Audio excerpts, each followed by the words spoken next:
امام میدان جنگ میں پہنچے، کسی کے سر پر تلوار مارتے ہیں تو زین تک کاٹ دیتے ہیں، کسی کو نیزے پر اٹھا کر زمین پر پٹک دیتے ہیں، لاشوں کے انبار لگے ہیں، لشکر میں شور مچ گیا ہے کہ حیدر کرار کا شیر کوفہ کی عورتوں کو، بیوہ اور بچوں کو یتیم کر کر چھوڑے گا۔ اب وہ وقت آن پہنچا تھا کہ نوجوانان اہل بیت ایک ایک کر کر امام حسین پر اپنی جانیں نچھاور کر چکے ہیں، اور اب امام حسین علی مقام رضی اللہ تعالیٰ عنہ خود جنگ کے لیے تیار ہوئے۔ مصری قبہ آپ نے زیب تن فرمایا، حضور علیہ الصلوۃ والسلام کا امامہ سر پر آپ نے باندھا، سید الشہداء امیر حمزہ رضی اللہ تعالیٰ عنہ کی ڈھال آپ کے پاس تھی، اور حضرت علی کرم اللہ وجہ الکریم کی مشہور تلوار ذوالفقار بھی ساتھ آپ نے لی۔ امام میدان جنگ میں پہنچے، دشمن کی فوجیں پہاڑ کی طرح گھیرے ہوئے تھی، سید عالم صلی اللہ علیہ وسلم کا نور نظر، خاتون جنت کا لخت جگر، بے کسی بھوک پیاس کی حالت میں زخم دل پر لیے ہوئے گرم ریگستان میں 20,000 کے لشکر کے سامنے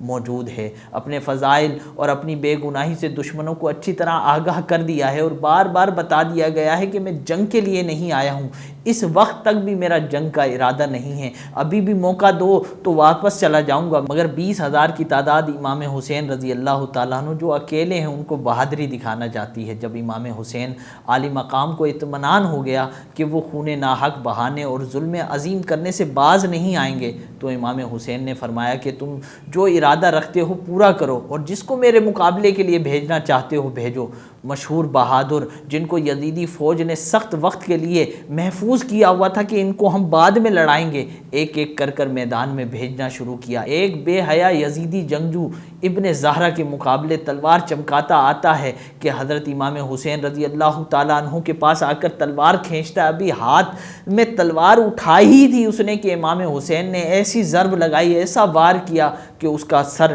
کٹ کر دور جا گر پڑا۔ ایک اور یزیدیوں کی طرف سے بہادر جو ہے نا امام حسین کی مقابلے میں آتا ہے اور اپنی ہنرمندی جنگی صلاحیتوں کو یزیدی فوج کو دکھانا چاہتا ہے، اور ایک نعرہ مارتا ہے اور پکار کر کہنے لگتا ہے، بہادران شام و عراق میں میری بہادری کے چرچے ہیں، مصر اور روم میں میں بہت مشہور ہوں، دنیا بھر کے بہادر میرا لوہا مانتے ہیں، آج تم میرا زور و قوت اور بہادری دیکھو، داؤ پیچ دیکھو۔ ابن سعد کے لشکر اس متکبرانہ باز سے بڑے خوش ہو رہے تھے، سب دیکھنے لگے کہ یہ کس طرح امام حسین کا مقابلہ کرے گا، لیکن امام حسین تو مولا علی کے شہزادے ہیں۔ وہ امام حسین کے پاس آ کر بھی طرح طرح کے جملے امام حسین سے کہہ رہا ہوتا ہے، تو امام حسین اس سے کہتے ہیں، کیا تو مجھے جانتا نہیں کہ میں نواسہ رسول ہوں؟ یہ تکبر مجھے دکھا رہا ہے۔ اسی دوران وہ امام حسین پر حملہ کرتا ہے، آپ اس کے حملے کو رد فرماتے ہیں، بچ جاتے ہیں، اور پھر آپ اس کی کمر پر تلوار مارتے ہیں تو وہ کھیرے کی طرح کٹ جاتا ہے۔ اس طرح یزیدی فوج میں سے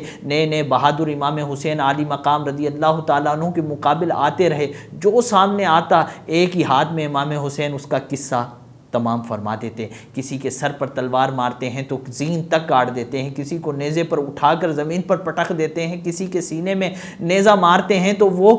آگے پیچھے سے نکل جاتا ہے، لاشوں کے انبار لگے ہیں، لشکر میں شور مچ گیا ہے کہ حیدر کرار کا شیر کوفہ کی عورتوں کو، بیوہ اور بچوں کو یتیم کر کر چھوڑے گا، اس کی تلوار سے کوئی بہادر جان بچا کر نہیں جا سکے گا، موقع مت دو۔ آواز آتی ہے ایک میدان میں ابن سعد کی، چاروں طرف سے حملہ کرو، کہیں سے تلواریں ہیں، کہیں سے نیزے ہیں، کہیں سے برچیاں ہیں، امام حسین پر ہر طرف سے حملہ ہو رہا ہے، لیکن امام حسین اپنے گھوڑے کو دوڑاتے ہیں، کبھی اس طرف دشمن کی صف پر حملہ کرتے ہیں تو پوری صف کاٹ ڈالتے ہیں، کبھی بائیں طرف جاتے ہیں تو پوری صف کاٹ ڈالتے ہیں۔ امام حسین کا یہ حملہ اس قدر شدید تھا کہ ابن سعد اور اس کے جو مشیر تھے، جنگ کے دوران کچھ لوگ ہوتے ہیں جو سچویشن دیکھ کر حکمت عملی چینج کر رہے ہوتے ہیں، انہوں نے آواز دی کہ اگر ایک ایک کر کر اگر اس طرح حملہ کرتے رہو گے تو کوئی فائدہ نہیں ہے، تمہیں ہزاروں کی تعداد میں ایک ساتھ امام حسین پر حملہ کرنا ہے، ورنہ تم سب مارے جاؤ گے۔ اس کے بعد ہزاروں لوگ ایک ساتھ امام حسین پر ٹوٹ پڑتے ہیں،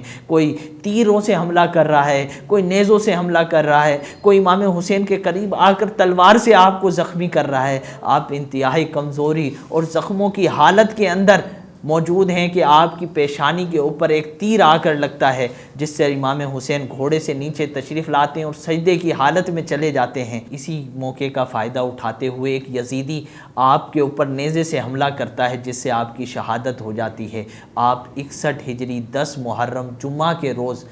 56 سال 5 ماہ 5 دن کی عمر میں شہید ہو جاتے ہیں۔ انا للہ و انا الیہ راجعون۔